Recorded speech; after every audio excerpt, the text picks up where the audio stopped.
Kung ayaw mo mapahamak, Wala ka dyan. umalis ka na rito. Dito kami ni Hindi sa akin. Baka no. Ang ginawa mo. Isasawan nyo, lapit konti. Buhay ang manok? Bakit kayo nagre-ritual?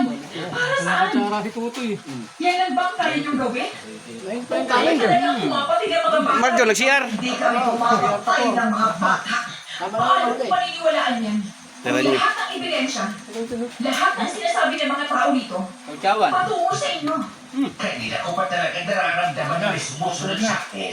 Bato, Wala ano? kang pakailaman ka. Kahit ilang beses ka na namin sinabihan, huwag na huwag kang lalapit sa pamilya to. Marjo, wala ba? Wala ka dyan. O bakit ka Bato, nandito ikaw ganap pa lang. John! Pero bakit ba ayaw mo kung Mauubos na! pinuprotektahan mo ba sila? Kapag pinagyan mo Puro gano'n, go. Dahil alam ko kung sino at ano sila. kung hindi kayo, sino ang pumapatay? Kamati Sino tayo, ang kamati. kumukuha ng mga bata? Hindi kami ang may gawa. May iba pa. May mga... May ano, kumain ka muna. Kaya ka naman ko ka sa kamay. Katapos. Kumukuha ng hindi kami. Bakit hindi ko nagsalita? Bakit hinayaan yung lahat ng tao, pati ako, isipin na kayo ang salarin sa mga nangyayari dito? Dahil hunted kami. Simula pa sa sunod.